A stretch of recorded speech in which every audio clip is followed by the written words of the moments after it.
시청자 여러분 안녕하십니까? 1월 16일 뉴스와이 플러스 시작합니다. 경북도가 한옥 관광지원 활성화를 위해 한옥 집단마을 자원 개발 사업을 하기로 했습니다. 경북도는 16일 전통 한옥이 밀집해 아름다운 경관을 형성한 마을을 한옥 숙박 체험 거점으로 만들기 위해 편의시설을 설치하고 정비한다고 밝혔습니다.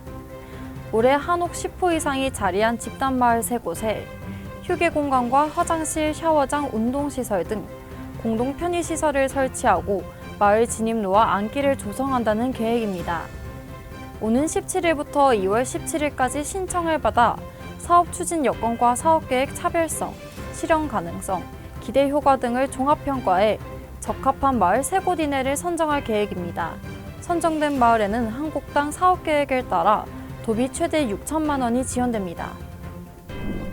대구시는 전세 사기 피해 예방과 주거 안정을 위해 전세보증금 반환보증료를 최대 30만 원까지 지원합니다. 지원 대상은 전 연령층으로 확대되는데요. 대구시에 거주하는 무주택 임차인이 대상이며 임차보증금 3억 원 이하, 일정 소득 기준을 충족해야 합니다. 신청자는 보증기관에 가입 후 대구시에 지원을 신청하고 심사 후 보증료가 지급됩니다. 우리나라도 저출산 고령화 문제가 심각한데 우리나라만의 이야기가 아닌 것 같습니다. 전 세계 선진국 대부분이 출산율 저하로 경제 성장이 더뎌지고 있으며 이 격차를 메우기 위해서는 생산성을 높이고 근로시간도 더 늘려야 한다는 분석이 나왔습니다. 파이낸셜 타임스에 따르면 글로벌 컨설팅 업체 맥킨지는 최근 발간한 조사 보고서에서 미국, 영국, 독일과 일본 등 주요 선진국들이 모두 1990년대 이후의 생활 수준 성장세를 유지하려면 지난 10년간에 비해 생산성이 2배 이상 빠르게 증가해야 한다고 분석했습니다.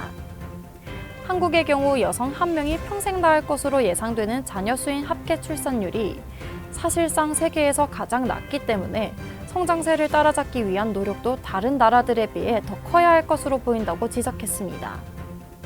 맥킨지 보고서는 세계 26개 국가의 경우 인구가 오는 2100년까지 3분의 1 이상 감소할 것으로 예상했습니다. 특히 한국과 중국, 폴란드 등은 절반 이상 줄어들 것으로 전망했습니다. 홍준표 대구시장은 헌정사상 현직 대통령 최초로 체포 구금된 윤석열 대통령이 좌파 집단 관계의 희생자라고 평가했습니다. 홍 시장은 16일 자신의 페이스북에 해방 이후 5번째로 구치소로 간 대통령 생각에 잠을 잘 이루지 못했다면서 공교롭게도 5명 모두 보수우파 진영 출신 대통령들이었다고 밝혔습니다. 그는 전두환과 노태우는 쿠데타로 갔으니 갈만했다고 생각되지만 이명박과 박근혜는 좌파들의 집단적 관계로 인한 피해자들이었기 때문에 억울한 감옥살이를 했다고 지적했습니다. 또 지나고 나서는 문재인의 정치보복이었다고 느끼는 국민들이 참 많았다고 했습니다. 이어서 윤 대통령은 어떤 평가를 받을까라며 속단하기는 이르지만 아마 윤 대통령도 좌파들의 집단적 관계의 희생자라고 보지 않을까라고 덧붙였습니다. 홍 시장은 윤 대통령을 향해 갈 때 가더라도 일국의 대통령답게 당당하고 담대하게 대처하시라며 업보라고 생각하시고 대승적으로 대처하시라고 조언했습니다. 1월 16일 뉴스와이 플러스 마칩니다. 시청해주신 여러분 감사합니다.